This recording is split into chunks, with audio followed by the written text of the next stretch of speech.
there.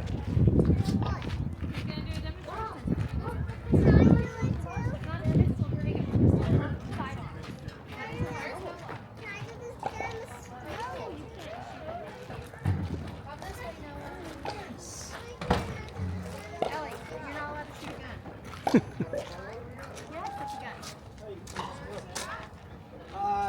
should be in his office.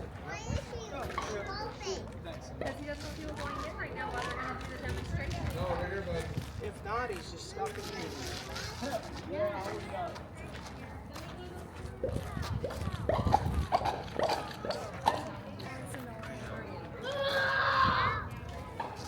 See, that's Jacob. Jacob Charles. That's exactly what I told you. Let's go listen. Hello, folks. How are you? Welcome to Firelock demonstration. Fowler or fouling piece is smooth 4-foot block muzzle loading long gun. This is designed to be a pest control, varmint control, small medium game hunting shotgun. This is the everyday man's common gun. It's basically versatile and economically affordable. Versatile in that it can shoot buckshot, birdshot, solid lead shot, as long as lead ball can fit bore diameter of the barrel. You can basically fire this weapon. This is kind of the everyday man's common gun. Your king requires you by law to own weapons such as a firelock like this Fowler or fouling piece. All 13 colonies would have militia laws, including England itself. As we get closer to the French and Indian War, we're going to try and militarize the Fowler by cutting parts of the stock off, leaving the barrel intact and attaching a socket bayonet to it. As we get closer to the American War, we do that similar modification that we found in French and Indian War, but as the war drags on throughout the American War, we're going to basically switch from Fowlers to that of the smoothbore musket, which is a thicker, heavier barrel, thicker, heavier stock, and it's already has a socket bayonet that would be built in from the beginning of this weapon. No modification needed. So, how to load this firelock is we're going to go the 1764 Manual of Arms. So in the early part of the American Revolutionary War, all sides would basically use this Manual of Arms, this 1764 Manual. It's the British Army Manual, and the 13 colonists are going to be using this as well. What I represent is the Williamsburg Independent Company, kind of like the early itineration of the Continental Army, but not really the Continental Army at this point. We're kind of seeing the beginnings, formations of armed rebellion at this time period. Once we get into full-blown rebellion, independent companies become formed into continental regiments. So, to load this firelock, we're going to give the officer would give command to prime man, load! You grab the stock, go up and poise, down, half cock the firelock to engage in internal safety within the Fowler or fouling piece. We're going to open up our cartridge box, take out a paper cartridge. The paper cartridge is a paper tube, pre-measured gunpowder, lead ball. I'll get that later. This is everything you need to fire a firelock or a musket. So this is the fastest and most efficient way that you could load and fire the firearm in the 18th century. You still have powder horns and shot bags at this time period, but it's considered antiquated, behind the times. This is the way to do it now. And it's not until we get to the mid to late 19th century where the metallic cartridge will slowly replace the paper cartridge. First adoption, mass adoption of this paper cartridge comes in the 1690s. So this is a long stretch of history where we're using paper cartridges to fire our weapons. So we're going to open up the cartridge by gripping with our teeth, tearing with our hands, taking the gunpowder, pouring it into the pan. Gunpowder is charcoal, sulfur, and saltpeter. These are the only 3 ingredients you need to make gunpowder. You shut the pan, cast the weapon about, take the remaining gunpowder, pour it down the barrel. Your lead ball would historically be inside of that paper cartridge. Take out the ramrod, ram down that cartridge to the rear, and then return the ramrod back to the Fowler or fouling piece. And into the shoulder you go, waiting for the officer to give us the final command to fire. There you go. Line up your hands. Nice. Ready? Grab the stock, poise, full cock, hammer stall.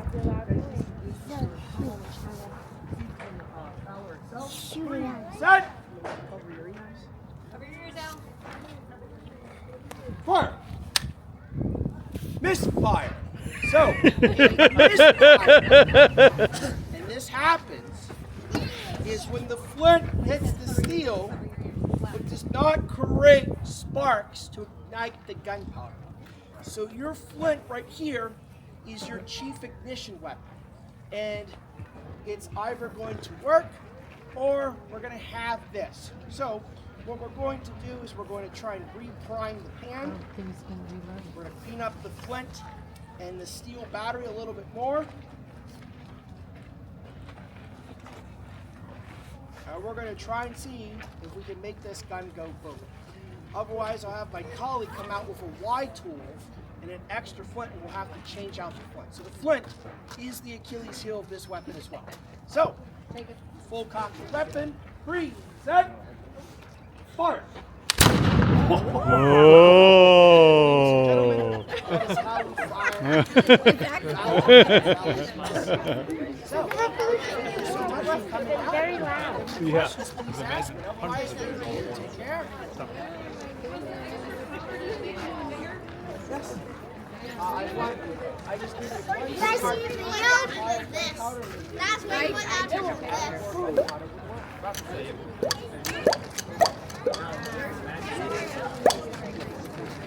That was the actual sound that comes out of every rifle.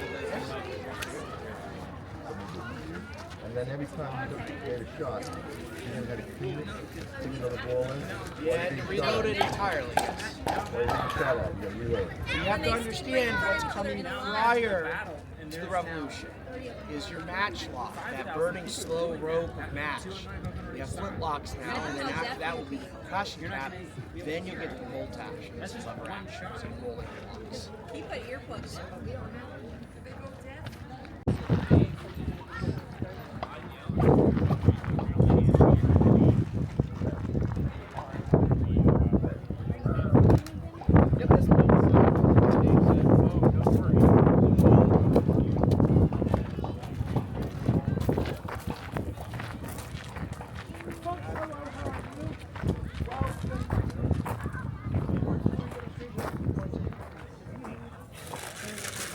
If you want to stay here in the comfort of the ship, you're more than welcome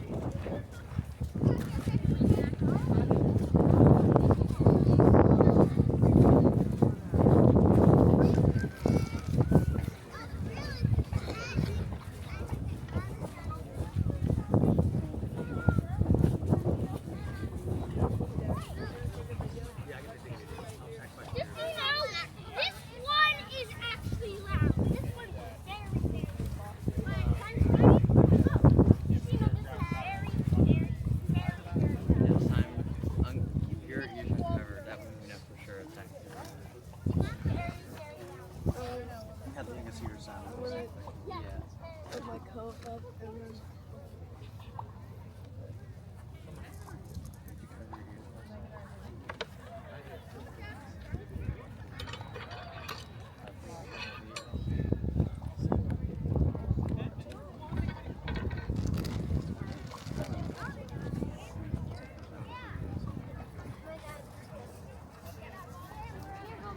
It's a presentation of the cannon in the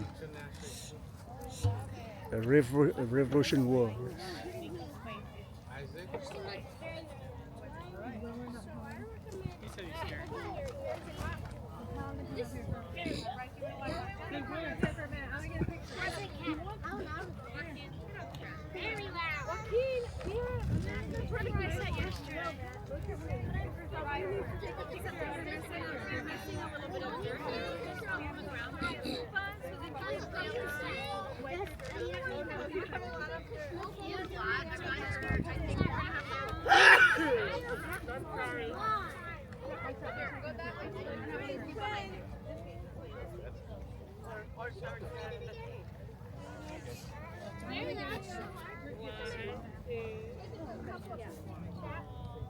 Just on there, and maybe you want to step back. I don't mind that at all. And then tie her back to the car.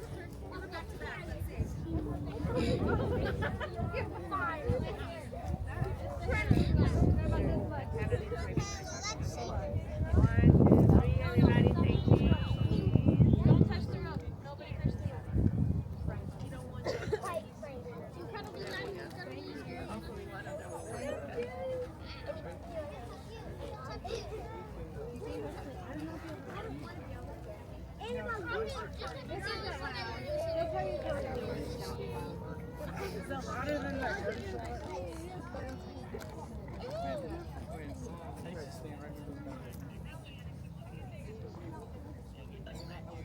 She'll tell you.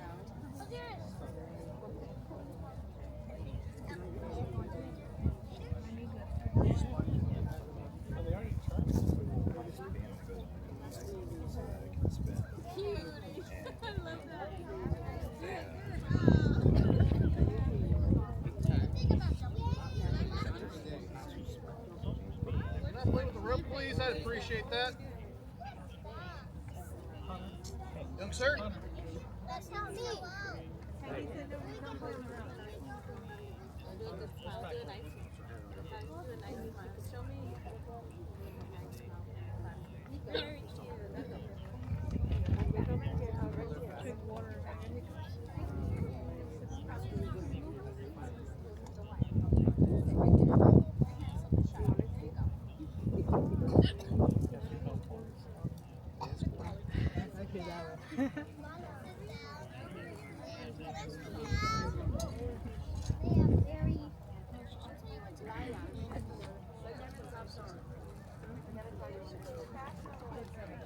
Yeah, he's gonna say fire just 5 seconds before they.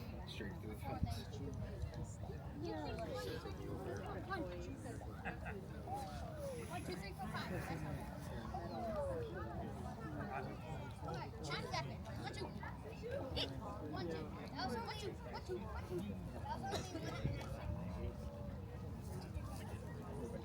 Okay, you have 1, 2, 3, 4, 5. That's how you're going to get volunteer. That's 5 seconds. You don't know how long 5 seconds. One takes the back side and times it by 30. That's what you consider. It might be older, but you still don't know how. Actually, good motion.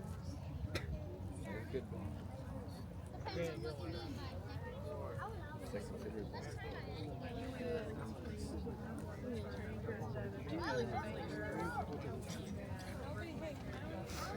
Ladies and gentlemen, welcome to the artillery demonstration here.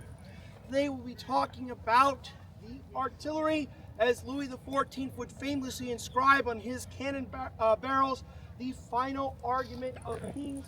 This is the king of battle here in the 18th century. Now, what we see here is the most basic type of artillery, and that is the cannon. It is a direct line of sight, line of fire weapon. If I can see you, I can hit you, is the type of rules when operating this weapon right here. Now, the cannon is going to have 2 main ordnances. The first ordnance is what's called the round shot, the solid shot. You know better as the cannonball. It is basically going to bounce up and down and skip across the battlefield. It is like a miniature bowling ball that is made out of solid iron, and the human beings are like the bowling ball pins, and we're going to knock them down in a more gruesome way. So cannonballs don't explode, they go right through you. So we actually classify cannons, also known as guns, and they are basically classified by the weight of that round shot. So when I say a light 3-pound cannon, which is what we're looking at right now, that cannon weighs about 550 pounds in weight. However, it is shooting a 3-pound iron ball.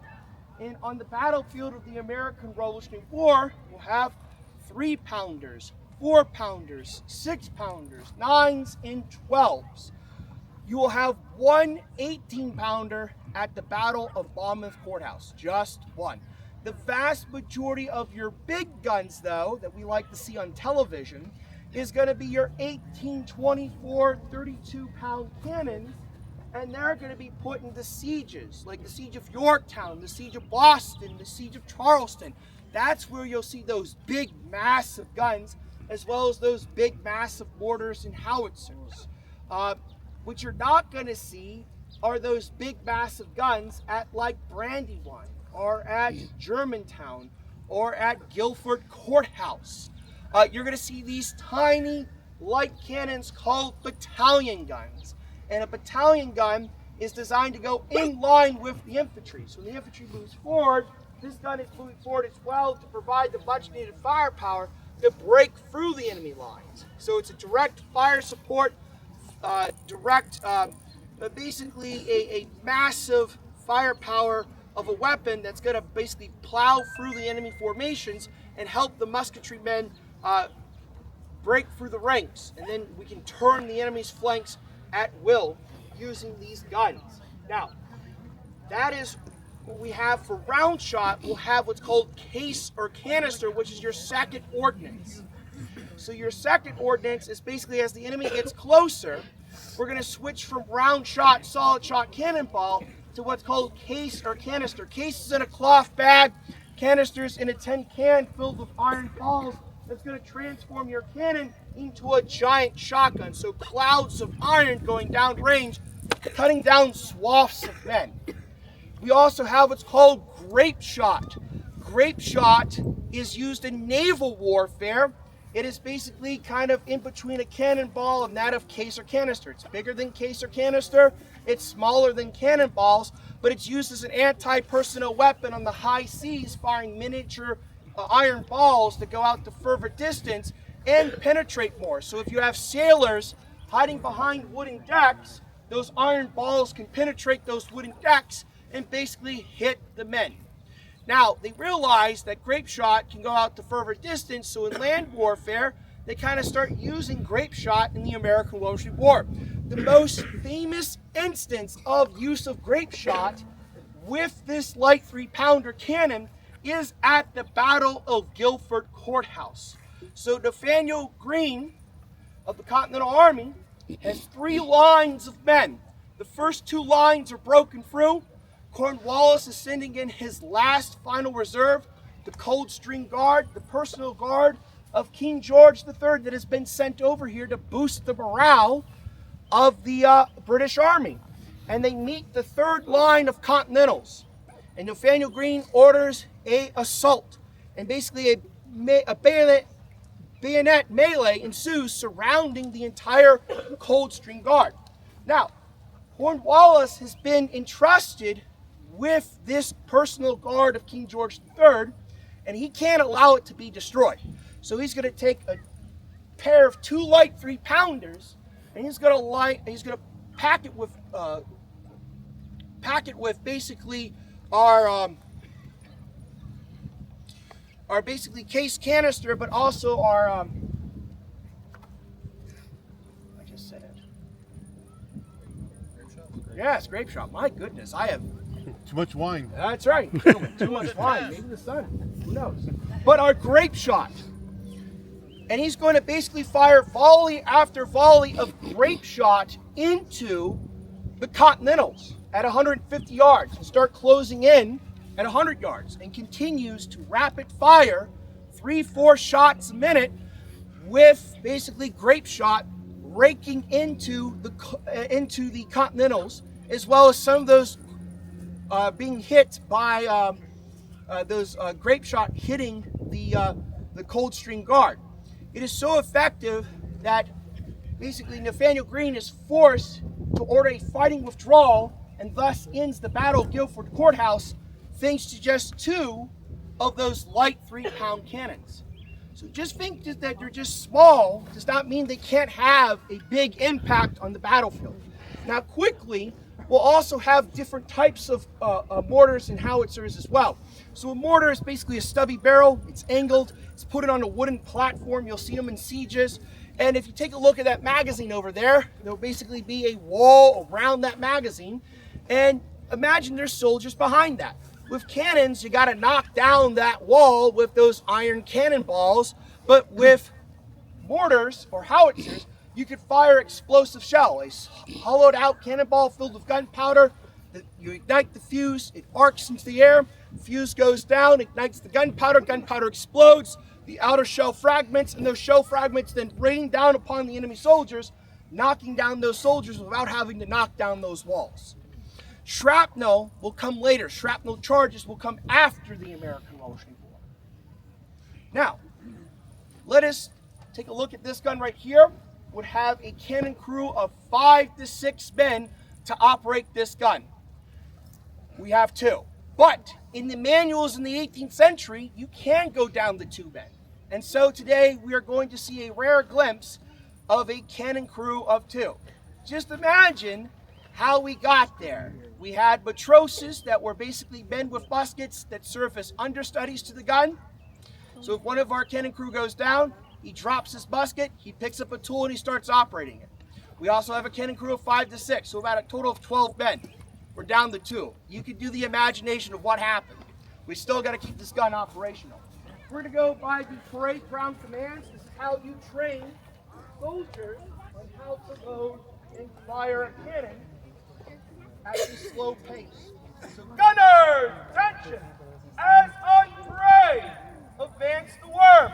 Worm is a giant corkscrew made out of iron.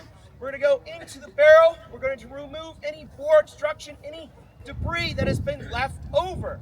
The next command will be worm out the piece. Then I will go to the next tool, which is that of advance the sponge. The sponge is lamb's wool dunked in a bucket of water, and we're going to scrub out the barrel, but most importantly, we're going to extinguish any embers or flames that are still left inside of that barrel. So before he enters the sponge, I'm going to tend the vent. So the bombardier takes his hand, brushes the vent hole, places his thumb over the vent hole, and then I'm going to give the command, sponge out, heat. He's going to go counterclockwise and clockwise, and give the command, the non-flip command, which is slapping underneath the barrel. Now, we're going to have our next crew member called the charge handler and powder monster, and it's basically going to take the vent powder, and he's going to handle the charge. Coming about! Shouts that command, alerting the slow matchman over here to avoid the gunpowder man at all costs, or else we're gone. Then I'm going to give the command to charge. Gunpowder inserted into the barrel. We're going to notice that there's a ram block at the end of a worm or at the end of the sponge, and I'm going to give the command to ram down cartridge. Go ram! The bombardier shouts. And now we're going to give the bombardier his chance to shine by giving the command to pick, take out a brass pick, go through the vent hole, and punch holes through that cartridge multiple times. He'll then shout pick, and return the pick back to the vent hole, and then give the command prime. Opens up the satchel, takes out the loose gunpowder, or he can use basically a priming quill to operate this gun as well. Once the gun is done, bombardier shouts prime, and then the gun sergeant will then properly aim the gun and gets permission from the officer, and the gun sergeant gives the final command to our linkstalker here, which is make ready, give, and fire. This is the time where you want to cover your ears, folks. Slow match, burning rope, gunpowder and water for a couple days.